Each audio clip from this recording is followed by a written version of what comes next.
Olá, pessoal.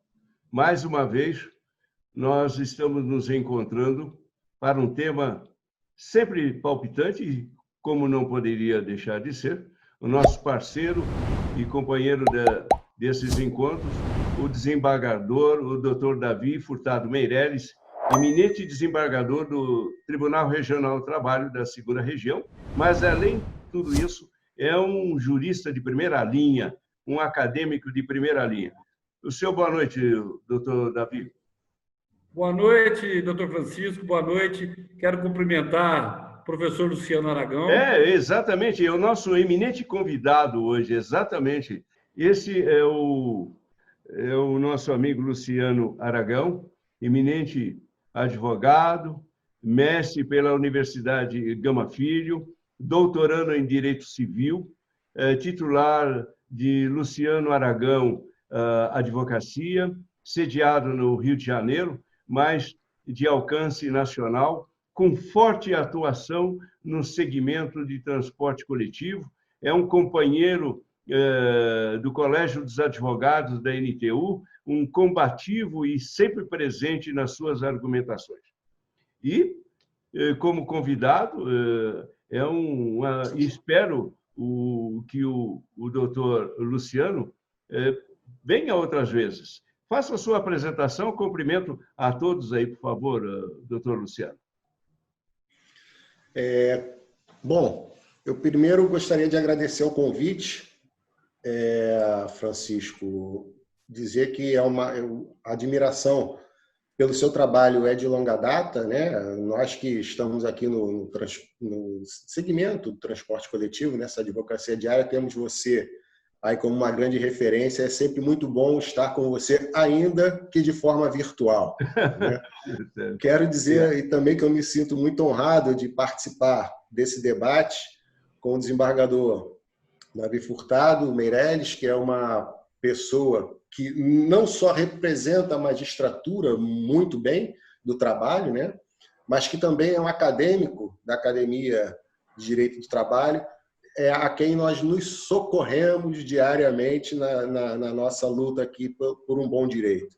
Então é muito bom a gente estar do lado. A gente, quando lê algum livro ou algum artigo, sempre acha que tem muita intimidade, né? Segundo fulano de tal, e quando você encontra ele assim, dá um frio na barriga, um tremor nas pernas, porque eu vou debater com ele, mas a gente segura na mão de Deus e confia no nosso amigo Francisco para qualquer coisa ele puxar a minha orelha.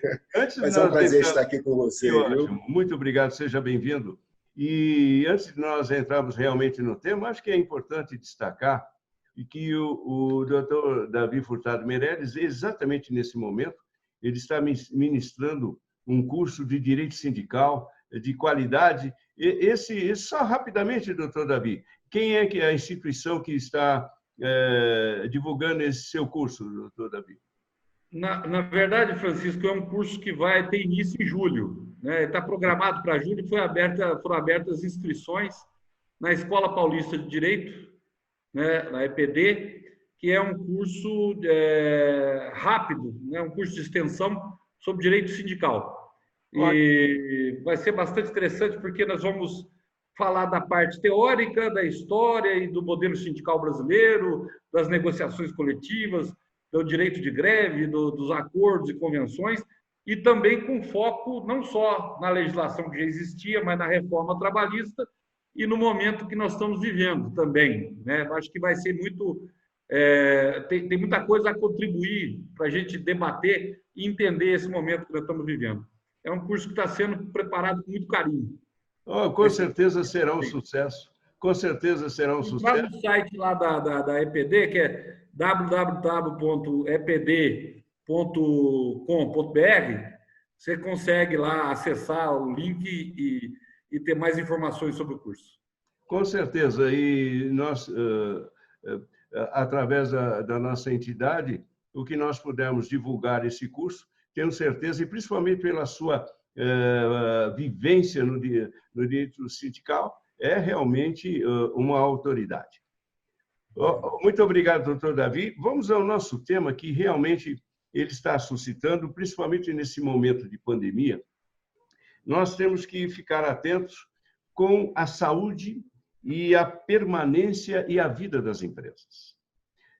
Evidentemente que nós não podemos separar a riqueza da vida humana, mas também nós não podemos deixar de sopesar a riqueza e a sobrevivência das empresas. E eu sempre coloco, eu acho que é quase um chavão meu, em todas as ações tem que existir uma simples palavra chamada boa-fé, tanto por parte da empresa como por parte do empregado. E exatamente juntos é que irá se conseguir ultrapassar esse túnel longo de dificuldades que a gente vislumbra, porque agora nós estamos caminhando para um outro estágio. E esse tópico, força maior, ele é muito expressivo, que está na sua chamada inicial, na CLT, nos artigos 501 ao 503. Eu apenas vou destacar, não vou ler o artigo, apenas destacar o fundamento da força maior. Entende-se como força maior todo o acontecimento inevitável em relação à vontade do empregador para a realização do qual este não ocorreu. É parte dele também. A imprevidência do empregador exclui a razão da força maior. Os nossos mestres e doutores vão colocar exatamente o dedo na ferida desse aspecto. Ocorrendo o motivo de força maior que determina a extinção da empresa ou dos estabelecimentos em que trabalha o empregado. E, por fim, o 503. A redução geral dos salários dos empregados da empresa, proporcionalmente aos salários de cada um, não podendo, entretanto, ser superior a 25%, daí se confunde com as medidas provisórias que nós temos no ordenamento jurídico. Eu gostaria de, inicialmente, os comentários, a interpretação do Dr. Luciano Aragão, mestre em Direito do Trabalho e doutorando em Direito Civil. A palavra é sua, meu amigo. Bom, Francisco, apenas uma pequena correção. Eu sou mestre em Direito das Relações Econômicas, e aí o Direito do Trabalho ele tá envolvido nisso. É porque eu sou antigo. O meu mestrado é de 1998, então os nomes eram diferentes, então é só por isso. Mas, conforme você muito bem alertou, Francisco, a base do direito, a matriz do direito é a boa-fé, né? E, como também muito bem lembrado, a riqueza ela vem da atividade econômica, né? Então, o empresário, quando ele se propõe a correr os riscos da atividade empresarial, ele também está gerando emprego, a questão da função social da empresa. Muitas questões, se você for pegar Dostoiévski, por exemplo, ele dizia que, na doutrinação dele, de que ele veria os seres humanos seguindo aquele que lhe dá o pão como se fosse um carneirinho. Se você for pegar a Bíblia, está dizendo que é mais fácil um camelo passar num buraco de uma agulha, que a agulha era aquela entrada das vilas, né, do que um rico entrar no reino dos céus. Porém, isso tudo criou um estigma entre empregado e empregador. Hoje, a Covid ela trouxe a informação para todos, e eu não quero me estender nisso, de que tanto o empregado quanto o empregador, um é necessário para o outro. Nós sentimos isso como nunca. E a nossa legislação está preparada para isso? Veja bem, você acabou de ler aí o artigo 501 e até o 503. No 501, ele diz bem lá o que é a força maior, conforme você leu. Diz que se o empresário, se ele não foi uma pessoa capaz de lidar com a sua empresa, né, ele não pode alegar os fatos do passado, os problemas do passado, e se aproveitar do problema da crise e colocar a culpa na crise para dispensar aquele empregado com um custo menor. Porém, a própria legislação, lá no 503, ele diz que, para caracterizar a força maior, tem que a empresa ela ter encerrado as suas atividades ou uma de suas filiais, por exemplo. Mas o que acontece? Essa legislação é uma legislação ordinária, criada para os tempos de normalidade. Já as medidas provisórias, a 927 e depois complementada pela 936 e a 944, são medidas que foram pensadas pelo legislador da crise. Nós temos o legislador ordinário, né, o constituinte derivado, vamos dizer assim, quando a lei é constitucional, né, e nós temos o legislador da crise. O legislador da crise, se você parar para pensar, ele pegou alguns direitos fundamentais, até então intocáveis, e mexeu nesses direitos fundamentais. Por quê? Porque é necessário para garantir o emprego e garantir a permanência da empresa. Então, nós temos que ter também o intérprete da lei, e aí eu falo do judiciário, porque inegavelmente essa situação vai chegar para o juiz, que vai ter que examinar toda uma questão de boa-fé, e aí nós temos o juiz com uma formação mais positivista, né, que vai pegar o direito posto, o direito ordinário, aquele pensado em momentos de normalidade, e vai aplicá-lo ali para aquele processo, encerrou aquele processo, acabou. E nós temos o juiz, que ele vai ser o juiz da crise, vamos chamar assim. O que é o juiz da crise? Ele vai interpretar aquele caso com a legislação posta em tempos de crise. Uma legislação suprema, uma legislação extraordinária e urgente, para estancar, para assegurar justamente direitos e empregos. Então, inevitavelmente, o juiz vai ter que verificar se aquele procedimento que a empresa tomou, que era um procedimento da demissão por força maior, não era da vontade do empregador, se foi adequado, se foi necessário, se foi proporcional ao fato. Então, é uma demanda que vai chegar para o judiciário. E aí nós, infelizmente, vamos estar com a sorte do empregador ou do empregado na mão do setor de distribuição dos tribunais. Então, eu penso, Francisco e desembargador Davi Furtado, que nós estamos, eu estou encerrando aqui, Francisco, infelizmente ou felizmente, num momento de mudança na interpretação. E que essa interpretação, a meu sentir, ela tem que ser feita considerando o momento de crise e a legislação da crise. E sopesar todos os princípios de direito. Esse é o meu entendimento. Muito obrigado, doutor Luciano. É como se nós estivéssemos aplicando a legislação no momento de guerra, né? No momento de exceção. Bom, não vou fazer maiores comentários. A palavra é do desembargador, o doutor Davi Furtado Meirelles. A palavra é sua, doutor. Tudo bem. Muito obrigado, doutor Francisco, mais uma vez pela oportunidade. E eu quero dizer, antes de mais nada, que, na essência, eu não discordo do que disse o professor Luciano. Até porque ele escreveu um artigo recentemente sobre isso, um primor de artigo, inclusive, muito bem analisado, essa questão da força maior, que eu acho que é realmente o momento que nós estamos vivendo. Nós estamos vivendo uma situação em que se aplica o artigo 501 da CLT.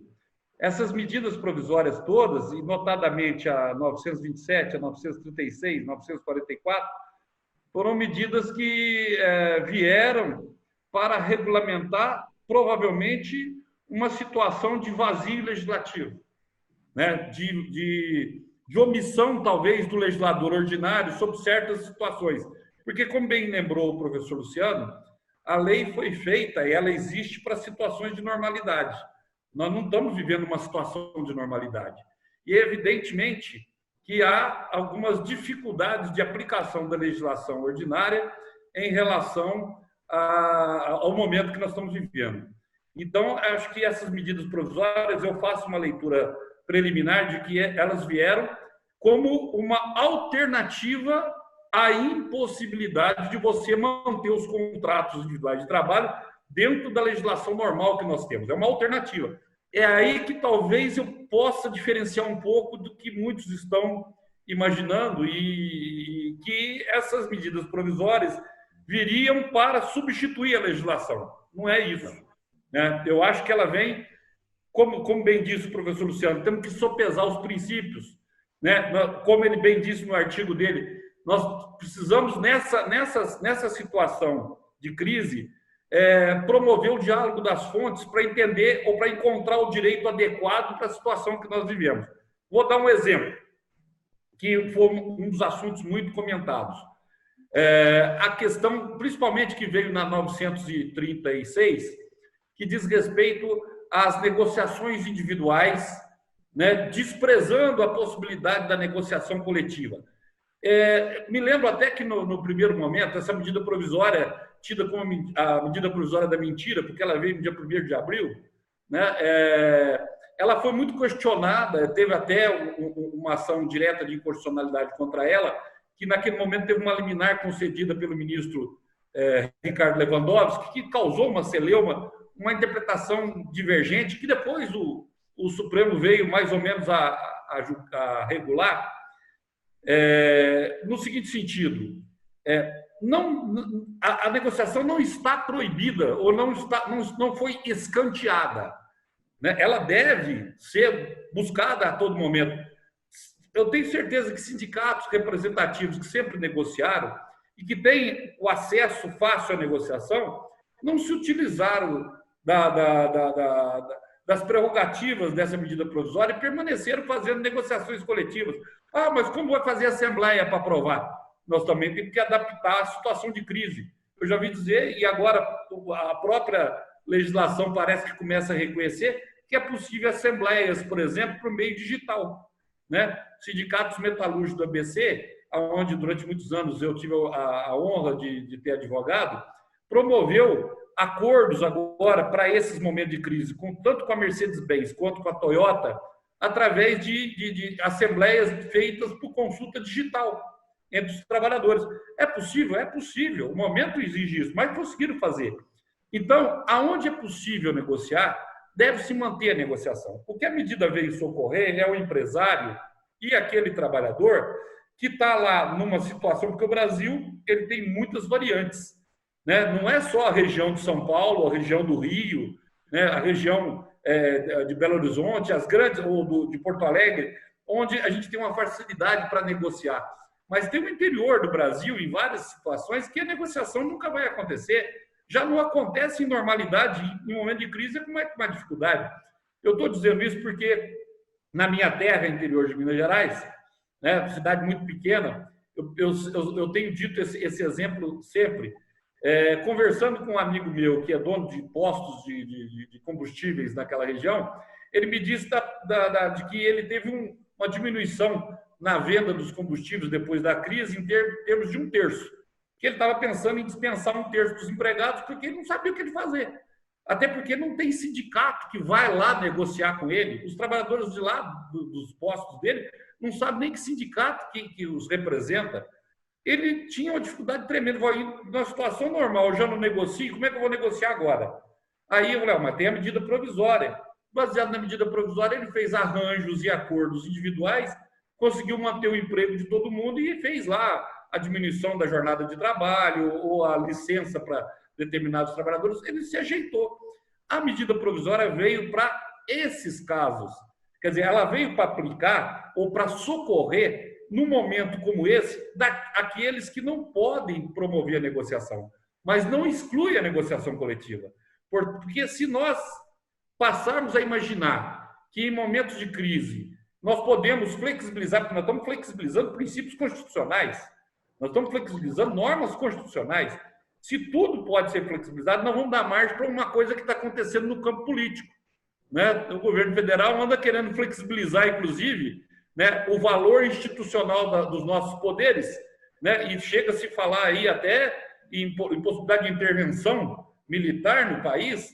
Quer dizer, nós vamos dar margem para uma interpretação que nós não queremos da Constituição. Nós temos que valorizar essa carta constitucional que nós temos, que ela é muito importante, e entender que essa legislação que veio para socorrer situações excepcionais, não para substituir a legislação que nós temos internamente. É um pouco dessa visão, mas que é claro, aí nesse aspecto o professor Luciano tem completa razão. ela veio no momento de reconhecer que nós passamos por uma situação, um período em que a força maior que se aplica. Muitos chegaram a falar até na questão do fato do príncipe, que eu acho que está totalmente descartado aqui nesse caso, porque isso dependeria da vontade do governo, da vontade do executivo em eliminar aquela atividade econômica. E não é o caso. Nós estamos passando por uma crise, né? É um motivo de força maior que nos leva a interpretar o direito sopesando valores e princípios nesse momento. Ok, basicamente... Aliás, deixa eu, antes de encerrar, dar uma notícia que eu recebi agora há pouco, inclusive, nós estamos falando aí da medida provisória 936, que acabou de ser aprovada no Senado Federal. Quer dizer, estamos aguardando exatamente isso. O senhor tem essa informação, então? Tenho.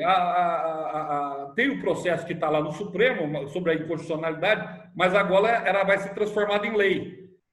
Houve apenas uma pequena alteração que já havia sido feita na Câmara. Eu ainda não tive a oportunidade de ler aqui, essencialmente, a decisão que foi tomada, mas eu sei que a Câmara já tinha alterado para permitir a possibilidade da prorrogação da medida provisória enquanto a situação de crise persistir. E me parece que a lei vai se tornar lei com essa prerrogativa também. E, além dessa notícia da aprovação da 936 pelo Senado, o Supremo acabou de julgar agora à tarde a constitucionalidade de uma outra lei importante que se insere, não nesse momento, mas que já estava inserida e estava em julgamento, que é a lei da terceirização, a lei 13.429, de 2017, que permitia a terceirização, inclusive para atividades fins, né? E por um placar de 7-4, o Supremo entendeu que essa lei é constitucional. Isso a gente pode até comentar no outro momento. Eu só estou dando a notícia. Excelente, excelente. Principalmente a notícia da terceirização, aproveitando a participação do doutor Luciano, nosso segmento, ela é de vital importância para o nosso segmento. Total. E principalmente na atividade fim, né, do doutor Luciano? Total. Não, isso para a gente é muito importante, sim. Bom, só para fechar o bloco, então, a força maior, ela está calcada na colocação do doutor Luciano, no diálogo das fontes. Esse momento de crise, no diálogo das fontes, vê-se a aplicação possível da força maior dentro da boa-fé. É isso? É isso, sem dúvida. Essa a conclusão? Bom, estamos ao final. E mais algum comentário dos senhores? Gostaria de agradecer bastante a oportunidade, dizer que é uma honra, Francisco, estar aqui, saber que o nosso segmento passa por um momento muito difícil e que são iniciativas como essa que a gente joga luz, discute, debate direito de uma forma sadia, de uma forma republicana, com pensadores do direito, como o professor, né, nosso mestre, nosso grande guru, né, desembargador Davi Furtado Meireles, além de ser um grande magistrado, também um grande jurista e um grande mestre, que vem aqui e debate esses assuntos importantes com expoentes da advocacia como você, Francisco, e como nós aqui também, que estamos na ponta aqui, no dia a dia do direito. Então, dizer que é uma iniciativa que a gente tem que levar para frente, sim. E, professor e desembargador, dizer que foi uma grande honra participar aqui com o senhor. Tá bom? Eu só tenho a agradecer a vocês. Muito obrigado. Estou à disposição sempre. Fica aí, Luciano. Doutor Davi, suas considerações finais. Não, Francisco, eu, da mesma forma, quero só dizer que esse assunto, evidentemente, não se esgota, né, nesse nosso bate-papo aqui. Não. Até porque ele é muito amplo. Ele tem várias abordagens. Eu quero dizer que o professor Luciano Aragão, não só na sua fala aqui, mas nos seus artigos, ele tem muita lucidez, né? Ele traz elementos que contribuem muito para a gente refletir sobre esse momento, né? E eu refleti muito e tive que estudar muito para me preparar para poder ouvir ele aqui. Espero que tenha sido à altura, né, da excelência dessa aula que ele deu para nós aqui nesses poucos minutos. Espero ter contribuído para isso. Muito obrigado e já fica aí um alerta e que provavelmente no nosso próximo encontro nós provavelmente vamos dissecar a 936, agora aprovada pelo Senado, ela toma um ponto realmente de decisão pelas empresas. Muito obrigado aos senhores, muito obrigado a todos vocês que nos acompanham nesse canal e sempre pedindo, se inscreva no canal, é importante e receba automaticamente todo esse material que nós estamos produzindo. A todos, uma boa noite. Aos senhores, o meu muito obrigado e até a próxima oportunidade, Dr. Davi e Dr. Luciano. Bem.